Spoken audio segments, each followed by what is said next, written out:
MatchMyPMNation.com.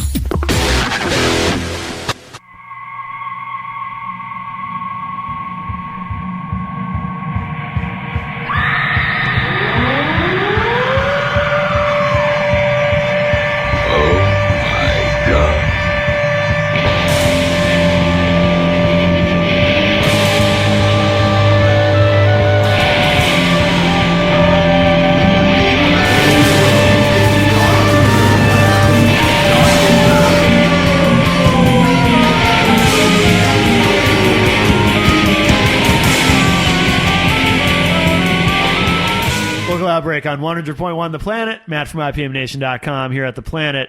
And sitting across from me is Tim Martin from CentralNHEvents.com. He's engineering the show tonight, making sure everything sounds good. And if you need a DJ for your event or shindig, as it were, definitely hire Tim. Go to CentralNHEvents.com. You can hire Tim. He'll show up. He'll do a great job. CentralNHEvents.com. And I'm also sitting here with Otto Kinzel. Hello, Matt. Hello, Tim. Hello.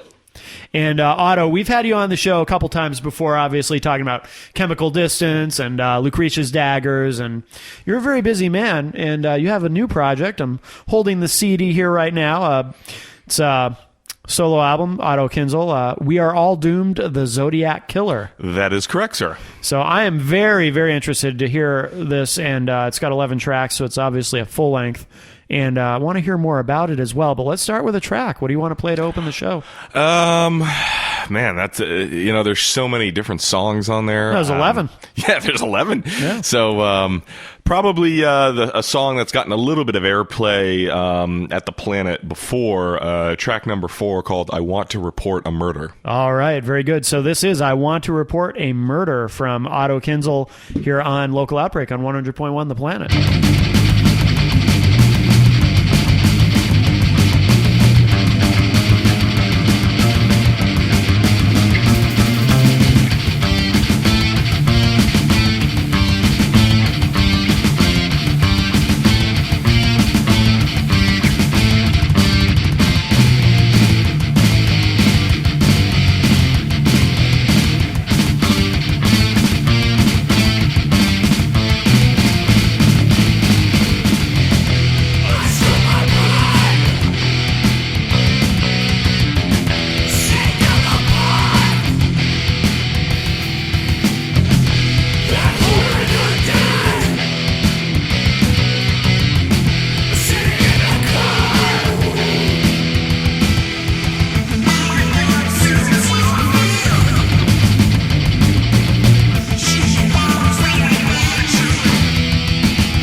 Local Outbreak on 100.1 The Planet. Matt from IPMNation.com here with Otto Kinzel in his new project. I have to keep looking at it to remember. It's a long name. We Are All Doomed, the Zodiac Killer. That is correct, sir.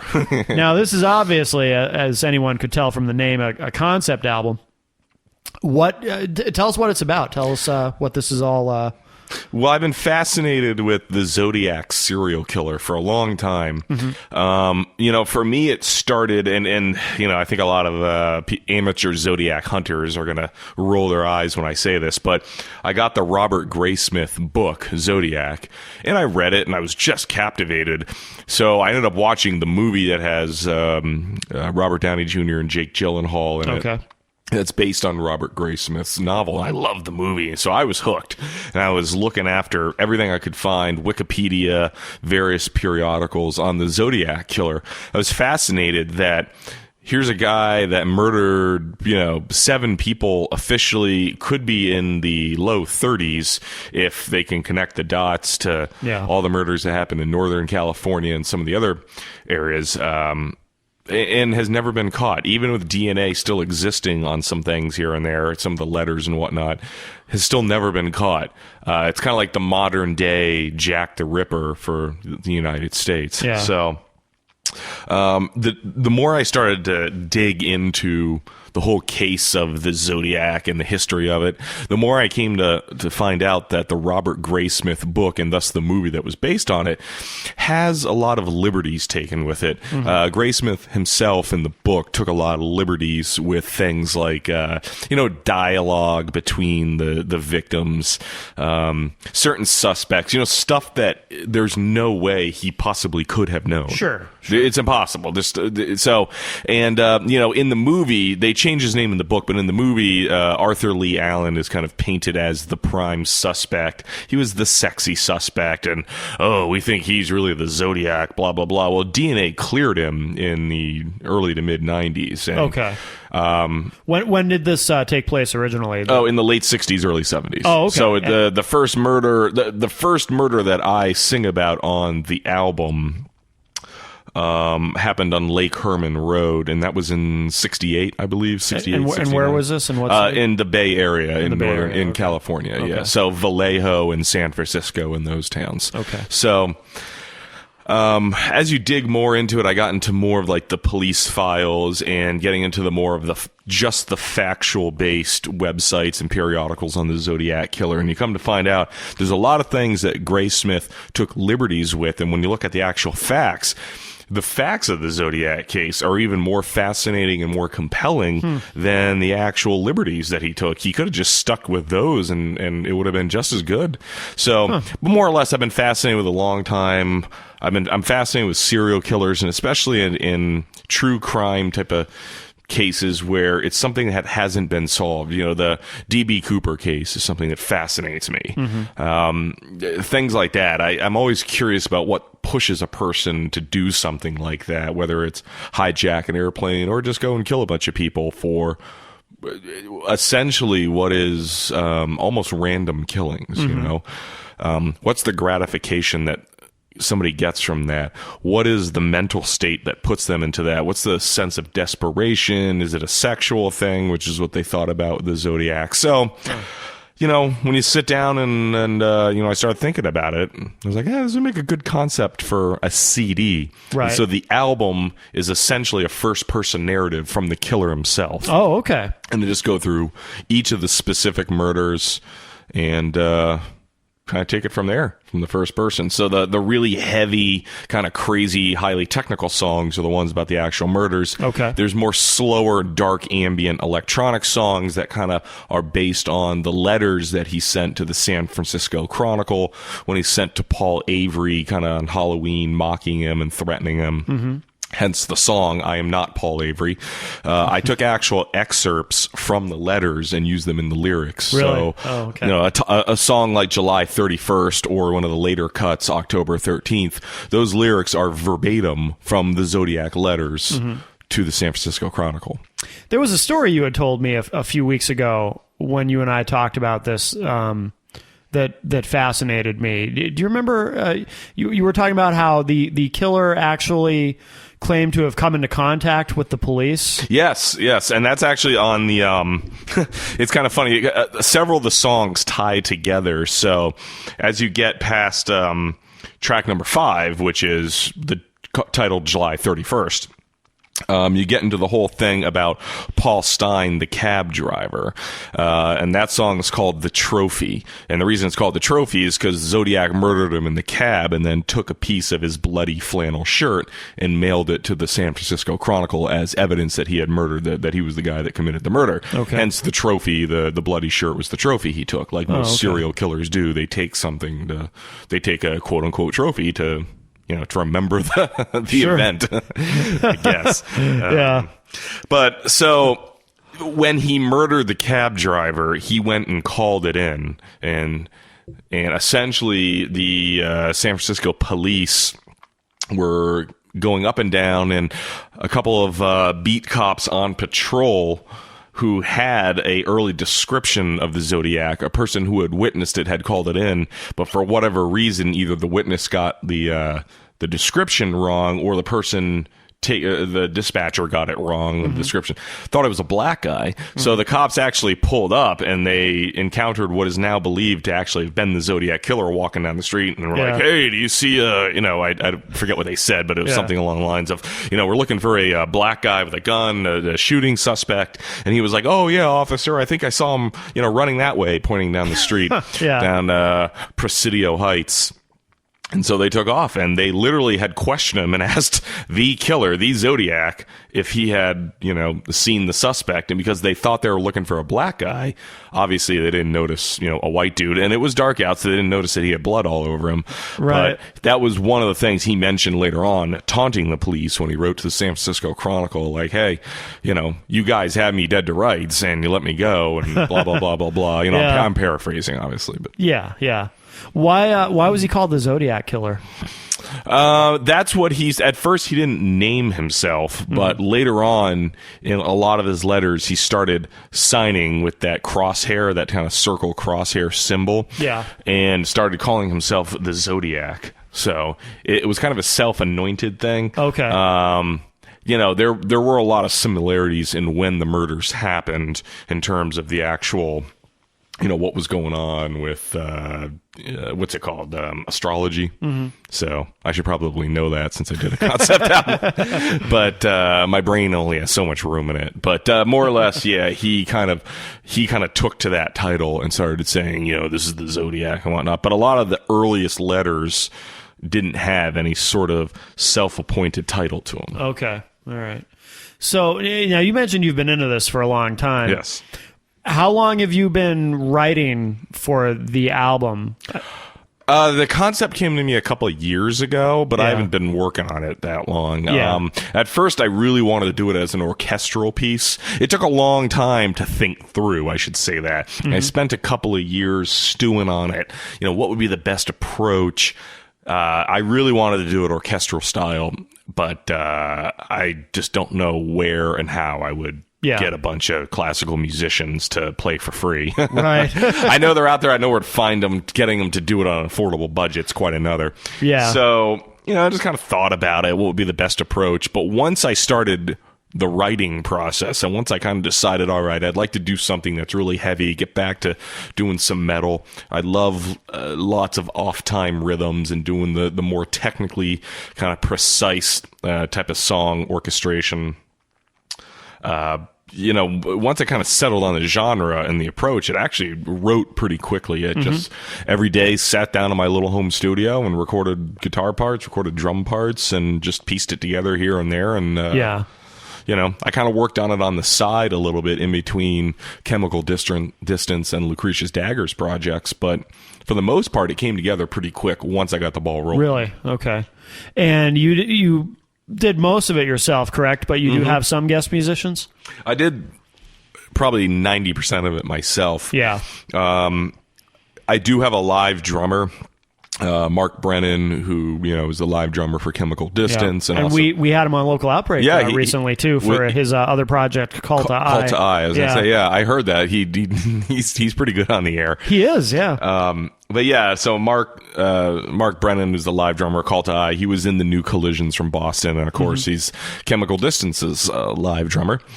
He played on 5 songs in the studio, and he was just amazing. He really brought it and did a terrific job.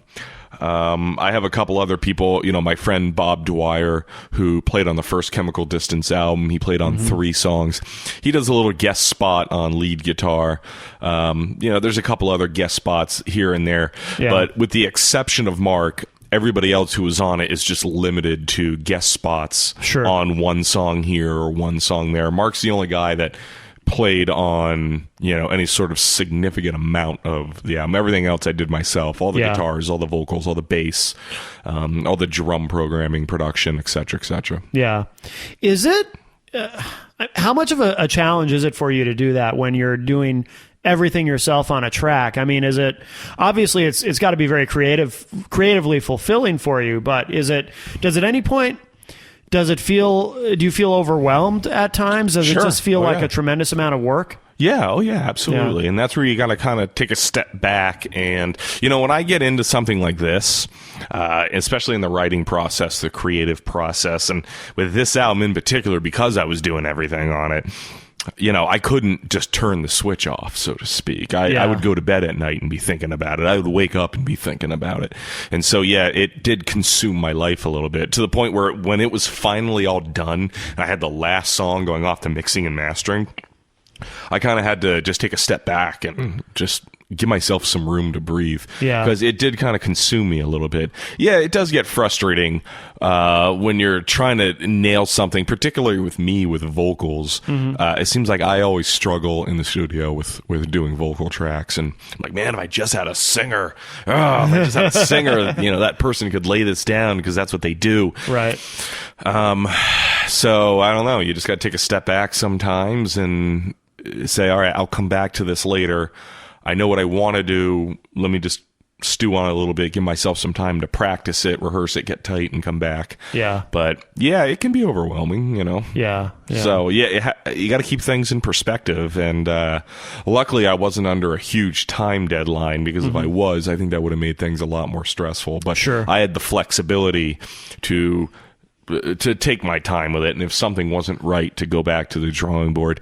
Matt Marcil from Tweak Sound and Mastering did all the mixing and mastering, and there were actually the second track, which is really the first song on the album, Too Dead on Lake Herman Road, was one that he sent me the original final mix. I didn't like it, not anything that he did, but on my end, I was like, man, the vocals kind of suck. So I recut the vocals in my studio and emailed him the WAV files, or I should say, I uploaded them to a Dropbox type site. Since WAV files are too big to email, but I sent him the updated WAV files, and he dropped them in. And that was one particular song that was really hard to get to a place where I was happy with, and I had to recut vocals to a couple others after I heard them. And it was nice to have that luxury, though, whereas if I was on a time schedule, it would be difficult to do. Right, absolutely. Why don't we play another track from the disc? What do you want to play? How about the one I just talked about, Too Dead on Lake Herman Road, and you can hear what was so difficult for me to to pull all together. So. All right, cool. So this is Too Dead on Lake Herman Road from Otto Kinzel's new project, We Are All Doomed, the Zodiac Killer, here on Local Outbreak on 100.1 The Planet. Two young lovers, forever silent. Two dead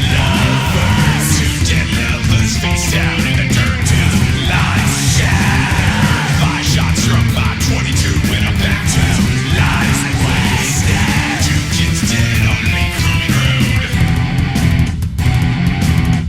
In the wrong place, at the wrong time, you should be scared, 'cause this is gonna hurt. I ain't burning anger.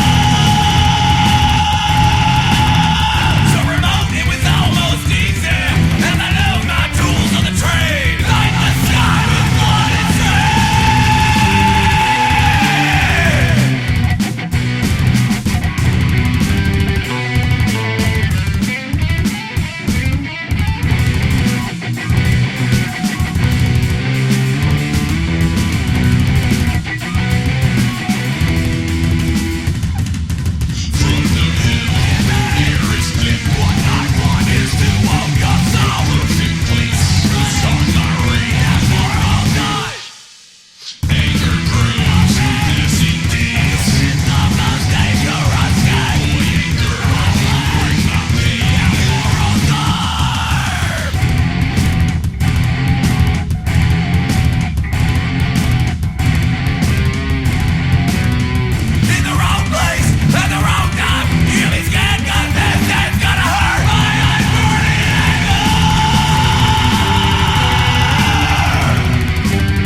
100.1 The Planet's local outbreak with IPMNation.com. Local Outbreak on 100.1 The Planet. Matt from IPMNation.com here at The Planet with Otto Kinzel, talking about his new project, We Are All Doomed, the Zodiac Killer. Well, we've talked a lot about the new disc. What else are you working on? There's you've always got multiple projects. Yep. Is Lucretia's Daggers on a hiatus right now? We talked about that a lot. Yeah, the last time a little bit. Here. I've kind of parted ways with Lucretia's Daggers. You have? Yeah.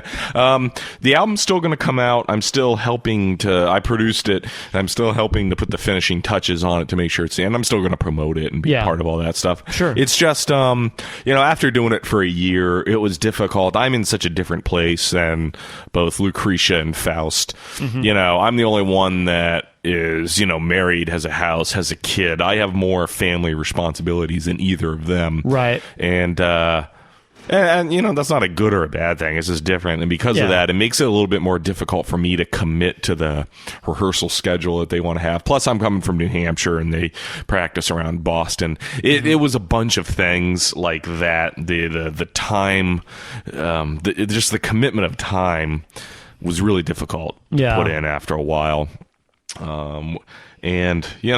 I liked the band. It was a lot of fun. It was definitely a fun experience. I got to play some new venues that I'd never played before. Got to produce a CD. It was fun. Yeah, it was fun, but I just couldn't do it anymore. Working with Chemical Distance, or doing my solo stuff, I have my own studio and I can do it on my own time.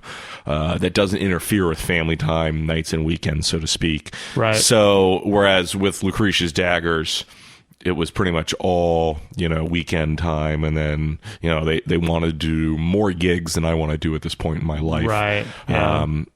I don't really care as much about playing live anymore. I like playing live. I still want to do it. I'm still going to do it. Sure. But I want to be a lot more selective about the venues I play at.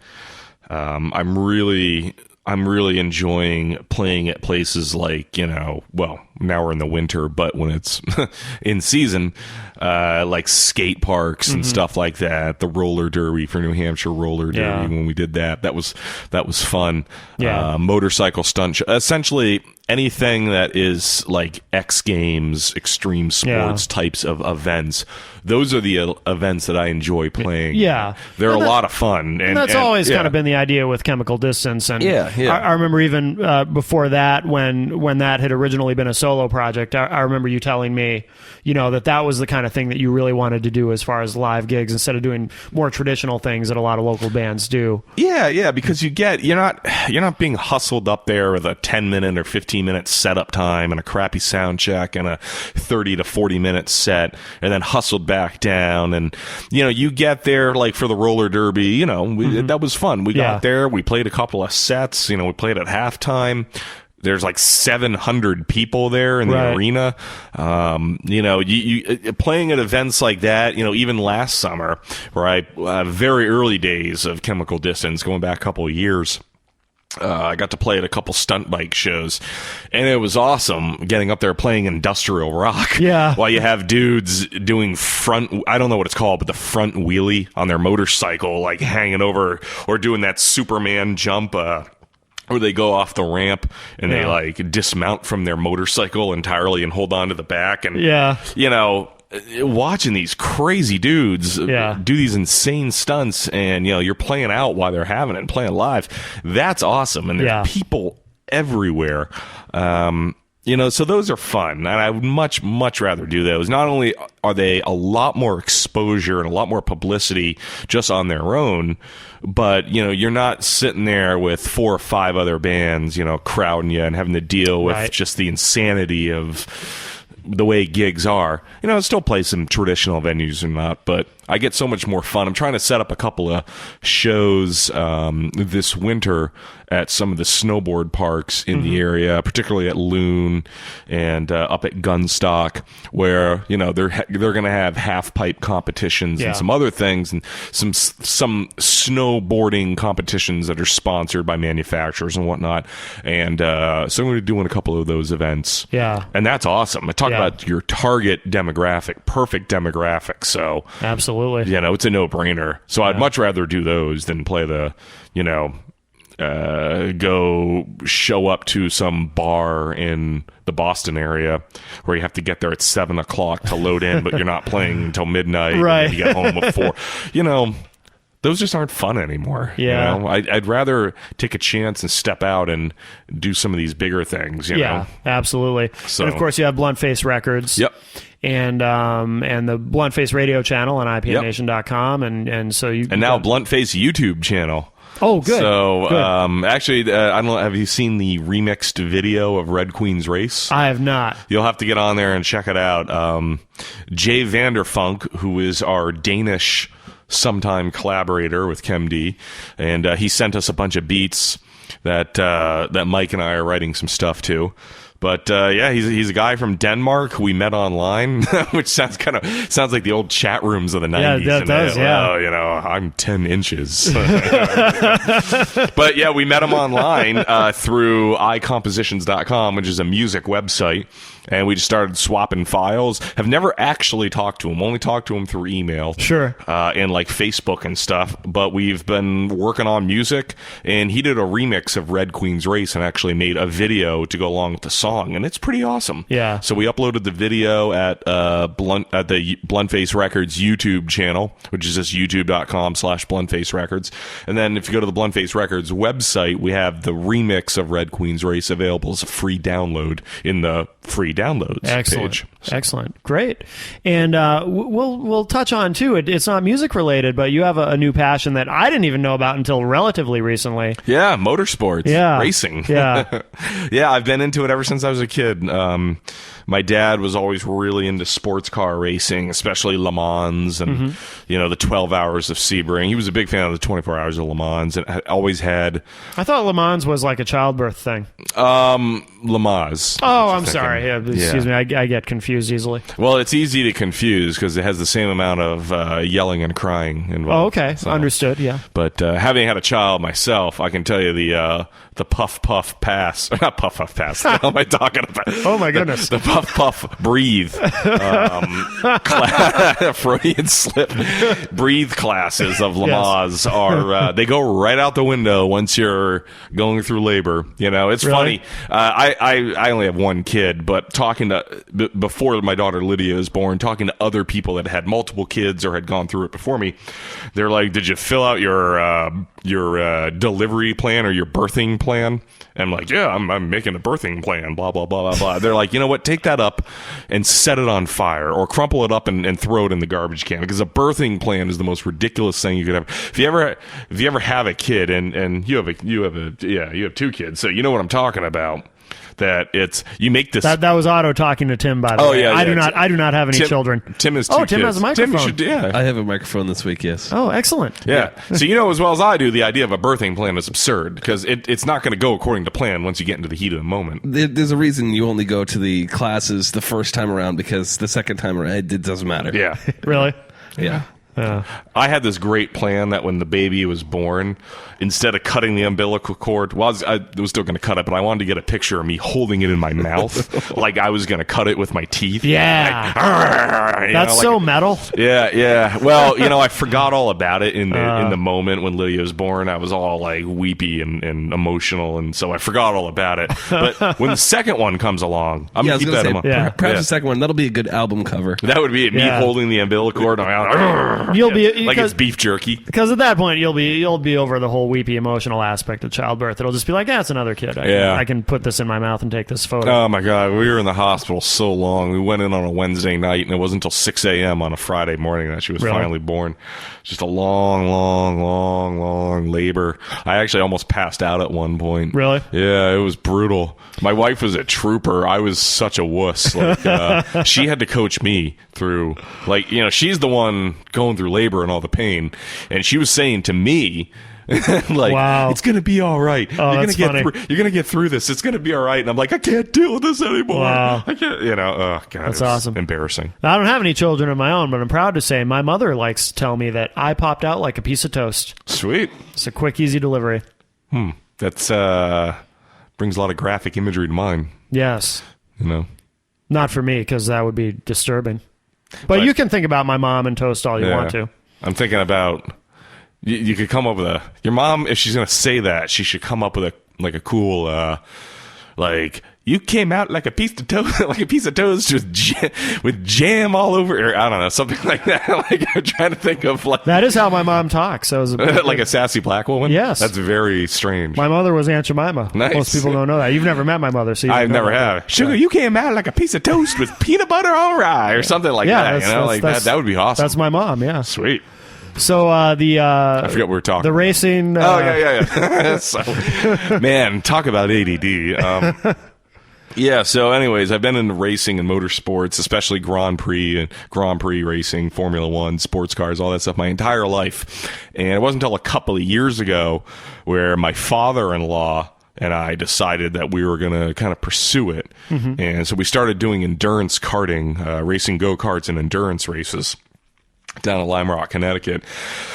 Each particular enduro is about 90 minutes long, and the rules require you have to have a couple of driver changes. So we'd go down there and we'd do a 90-minute race, and you have 3 or 4 driver changes, and we did all right. We did a few of those first, and then we decided to get more into circuit racing and on the club level. So we joined NHKA, New Hampshire Karting Association, and are currently racing in the Rotax class. Rotax is an engine manufacturer. They have about 40 horsepower. You can pretty easily hit about 100 miles an hour. Wow. On if you're on a big enough road course. So F1 Boston's outdoor course in West Bridgewater, which is about 1.5 miles. Loudon's internal road course, which is a little over 1 mile. You get the right course and you can get up there. They're incredibly powerful. They're not toys. People think of go-karts as like what you get in and drive at the local fair, right, or the local mini golf place. Yeah. Well, those are probably like 6 or 7 horsepower. Yeah. So you're talking a machine that's 40 horsepower. You're sitting a couple inches off the ground. You can get hurt very, very badly. Oh, I bet. I mean, very seriously. Yeah. I wouldn't go as far as to say you could be killed, but broken ribs, neck injuries, dislocated shoulders, broken neck are very, very common, especially broken ribs. They're incredibly common. Do you worry about that, or does the adrenaline of it just kind of the adrenaline just all consumes you? And, to have a vehicle on the edge and to be able to push it really hard, especially on a big outdoor road course, it's so much fun. After doing maybe one more season in the Rotax class, I'd like to step up into shifter karts. The engines are about 125 cc, 6-speed gearbox, full clutch and everything like that. I mean, then you're getting a little bit. They're probably maybe 15, 20 horsepower more than the Rotax class, I would think. Although I could be wrong about that. Somebody's probably going to hear this and be like, "You're an idiot. You don't know what you're talking about." But they're a lot of fun, and I don't know if I'll ever get to be a race car driver, but at least But that is the goal, right? That is the goal, and at least to be able to race karts competitively. You wouldn't believe how good some of these kids are. Really? I'm 32, and competing against kids that are like 11, 12, 13, who, from a technical standpoint, understand all the fundamentals of racing, of taking the line, and all like the fine point techniques. Yeah. And who travel all over the country.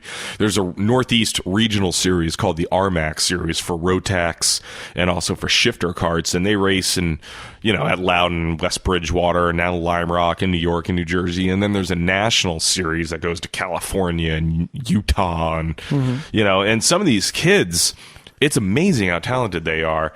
When we were in Lime Rock, I remember talking to some kid who's going to spend his summer vacation racing in England. Wow. So it's like, wow. These are kids who are incredibly serious, incredibly dedicated, and want to pursue a career in Formula One or international sports car racing. It's phenomenal to watch them, how talented some of these kids are. And, so it's a lot of fun to go out there. The competition is incredibly cutthroat and incredibly tight. Yeah. But at the same time, it's a lot of fun, and there's such a great sense of camaraderie in the pit area. I mean, we don't even try to talk to other people. People just come up and start like shooting the breeze with you. That's And cool. Unbelievably friendly, family oriented. Yeah. Or you get out on the track and it's every person for himself. Right, of course, But yeah. in the paddock area, I can't tell you how many free CDs I've given away. Really? How many Yeah. blunt phase stickers I've given away. Yeah. I immediately kind of zero in on the kids, the older high school kids who are Sure. racing. Like, hey, what kind of music do you listen to? And they're all like, I don't know. You get the one kid who's like, yeah, I kind of listen to metal. I'm like, really? And start talking to them, and they think I'm like the coolest guy ever. Yeah. So That's awesome. Very cool. yeah. But it's fun, man. I love racing. I love motorsports, and that's something I'm going to pursue very aggressively for the foreseeable future, which kind of coincides with not wanting to play a lot of shows in traditional venues and just stick to the really high-profile gigs. Yeah.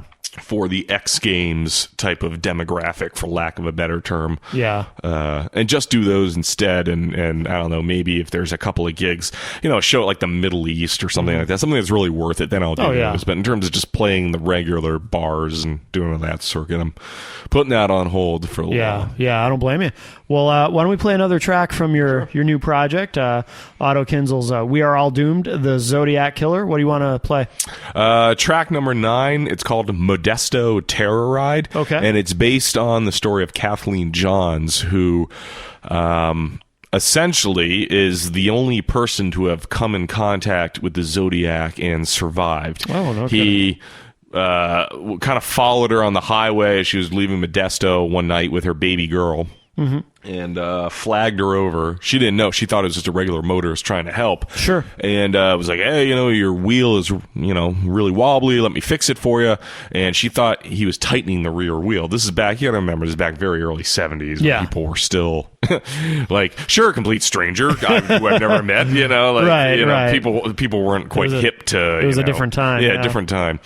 And he ended up loosening the bolts on the tire so that when she almost crashed, he, was her knight in shining armor, saved her, was like, yeah, I'll drive you to a service station, essentially kidnapped her and was going to take her to murder her. And she got out and was able to save her baby. Wow. My wife, Lisa, does the female voice of Kathleen Johns. Oh, no kidding. But Kathleen Johns is the only person to have seen the Zodiac in person up close and survived. Oh, wow. So. Okay. All right. Well, this will be interesting. So this is Modesto Terror Ride from Otto Kinzel and his new project, We Are All Doomed, the Zodiac Killer, here on Local Outbreak on 100.1 The Planet.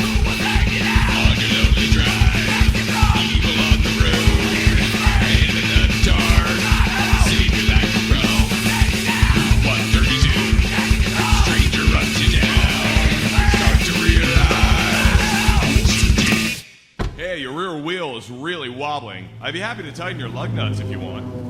I don't know. Don't worry, I'm happy to help. It only takes a minute. You can watch the kid. Okay, thanks so much. On your lonely run, protect you from evil on the road. Hear you scream, man in the dark. Save your life, bro. Room 132, protect you from break your run you down. Hear you scream, start to realize what you did. We've been driving for a while, and we just passed another service station. Do you always help people like this? When I'm done with them, they don't need any help. You know you're going to die, right? I'm going to kill you. And then I'll throw the baby out. Your mama begging for your life. This will be the last day of your life. Your mama begging for your life. Hope you know that you were gonna die. Your mama begging for your life. Hope you know that you were gonna die.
material witness on an aggravated battery with a handgun, and they believe might be in retaliation to her testimony. Sophie Mannerton was looking to rob somebody. Sophie Mannerton was looking to rob somebody.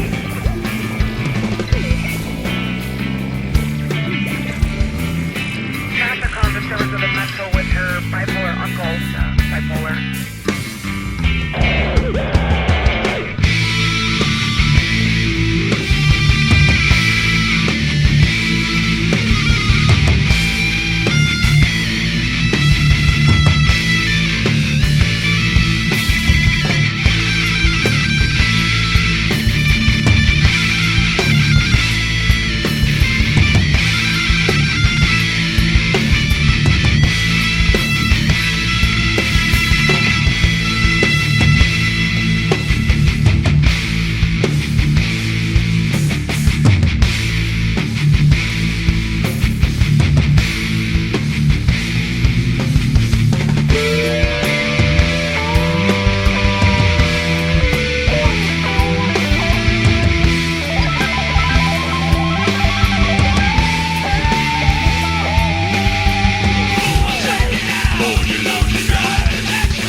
Local Outbreak on 100.1 The Planet. Matt from IPMNation.com here with Otto Kinzel. And we've been talking about his new project, We Are All Doomed, the Zodiac Killer, as well as some other things that we've discussed. But now, Otto, are there any plans to perform any of this live, or is this strictly a studio project? Yeah, there will be some live dates. I don't have anything to announce right now, but on the 11th, on November 11th, I'm performing on Harrison Blake's show called Interesting Things. It's a live show in Mansfield TV. So I'll be on that, Interesting Things. On November 16th, I'm performing on Bandwidth TV, which I don't think it actually airs the 16th. I think they edit it and it comes out the beginning of December. But yeah. So yeah, I'll be performing on Interesting Things. I'll be performing on Bandwidth TV. November 2nd, performing on the Town with Mikey D on Tufts University's radio show. So I got a couple of things like that in the pipe. I'm going to be back on Behind the Scenes on negb1.com on their TV show, or internet TV show, I should say. Beginning of December, I have a music video for I Want to Report a Murder coming out. Really? That's going to debut on NEGB1. So, yeah, that's basically it. Those four things, November 2nd, November 11th, November 16th, and then the behind-the-scenes appearance, which will be, it hasn't actually been scheduled yet, but it'll be early December. And for people who want to learn more about this project, where do they go?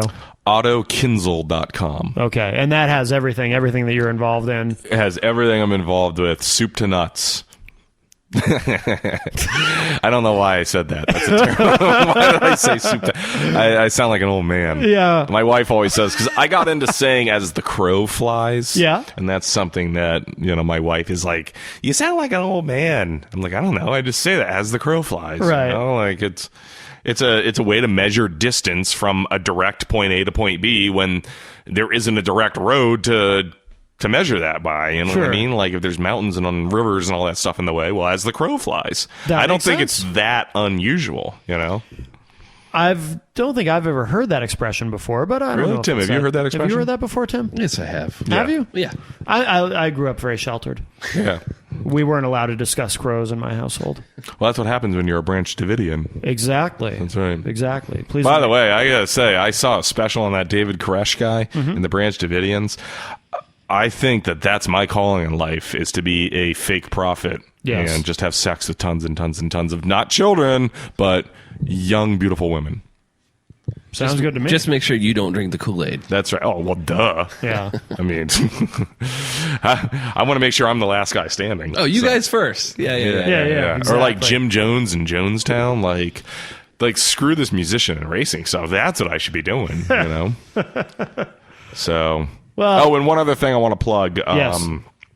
I have an interview coming out in Grave Concerns magazine. Oh. I think it's graveconcerns.com, although it may be graveconcernsmag.com or graveconcernonsonline.com. We can Google it. Yeah, just Google Grave Concerns, and there'll be an interview. Phil Bruce is doing it with me. That will be coming out in a couple of weeks, too. So I just plugged everything in the completely wrong chronological order, but 11/2, 11/11, 11/16, early December, and the Grave Concerns, and all that stuff is on Otto Kinzel tour dates on ottokinzel.com. Even though they're not tour dates, they're public appearances, they're TV appearances. Right. I'm performing on all of them, so it's performing this material. Yes. So.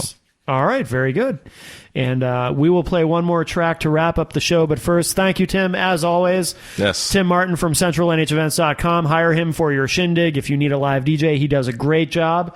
And also want to remind everyone, if you like what you heard tonight, you can download tonight's edition of Local Outbreak online. Go to IPMNation.com/Local Outbreak, and we'll put this up on the Blunt Face radio page as well on IPMNation.com. And all the shows are archived on IPMNation.com except for the first episode. Why is that? It's lost to the annals of time. Or maybe it Who was was the guest on the very first episode? I don't know. Who was it? Was it Acting Vicious, right? Was one of the... I wasn't here. I think it was Acting Vicious and maybe East is East. I don't know. Who knows? That's too bad, man. Because, well, that was before I was hosting the show. That was with the original host, Mike Laughlin. And I don't know. It is an incomplete archive. We don't have episode 1. You guys should reenact episode 1. That's a good idea. None of us would be here. That's right. Well, you could assume, you could do vocal acting. You could assume the identity. You could be playing a role. Yeah. Hello, I'm Mike Laughlin. I don't know Yes. why I gave him that voice, but isn't he from the Lakes region? Yes. Yeah, so and he's not British. He's not British, but that would be awesome. That's a good idea. We'll have to work on that. Hello. Hello, Governor. Hello. In the studio, we got iced as iced. Well, Blimey. Otto, thanks very much for being here with us tonight. And Thank you for having me. Absolutely, Thank you for man. having me. And let's wrap up with one more tune. What do you want to play? I'll let you pick. Oh, all right. Let me look at these titles here and see what sounds interesting to me. The Stranger at Lake Berryessa? Yep, The Stranger at Lake Berryessa. Berryessa, okay. That's the that's basically the murder of Cecilia Shepard and her. I don't know if it was technically her boyfriend, but the guy she was seeing at the time. Essentially, the two lovebirds were just having a good time at the lake, hanging out, and off in the distance they saw this guy who was wearing the black hood and all that. It was obviously the Zodiac, but he essentially snuck up on them, bound them both, tied them up, and then started to stab them repeatedly. They thought he was just going to rob them. And he told them this whole story, and this is actually chronicled in the lyrics of the song. He told them the whole story about how he broke out of this institution and he murdered a guard and he needed their car. So they gave him the keys, blah, blah, blah. And they're tied up thinking he's going to let him go. And then he just stabs them all repeatedly. And he lived, but she died. Oh. And then he scrawled this message in blood on the side of their car. And that's reflected in the lyrics, that. Yeah.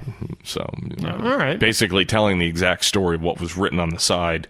And all that. So. Oh, no kidding. Okay. All right. So this is The Stranger at Lake Berryessa from Otto Kinzel's new project, We Are All Doomed, The Zodiac Killer. So thanks a lot, Otto. Thank you very much for having me. Appreciate it. Try to stay calm when you're getting bound. Face down on the ground. Try to stay calm when you're getting bound. Not water is down. Watching through the trees, the hills and the sea. Stupid girl, I done it twice. In your car on the run, I killed the government. I'll take your life.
100.1 The Planet's local outbreak with IPMNation.com. The Planet's local outbreak is recorded weekly at the studios of 100.1 The Planet. It's engineered by Tim Martin of CentralNHEvents.com. Matt Connerton of IPMNation.com is the host of The Planet's local outbreak. The show is produced and edited by Annie Biello of 100.1 The Planet. For artist links and details about The Planet's local outbreak, log on to The Planet's Entertain Me page, WPNHFM.com. The Planet's local outbreak is available for download anytime online, IPMNation.com/local outbreak. The Planet's local outbreak is a product of 100.1 The Planet and Northeast Communications. IPMNation.com.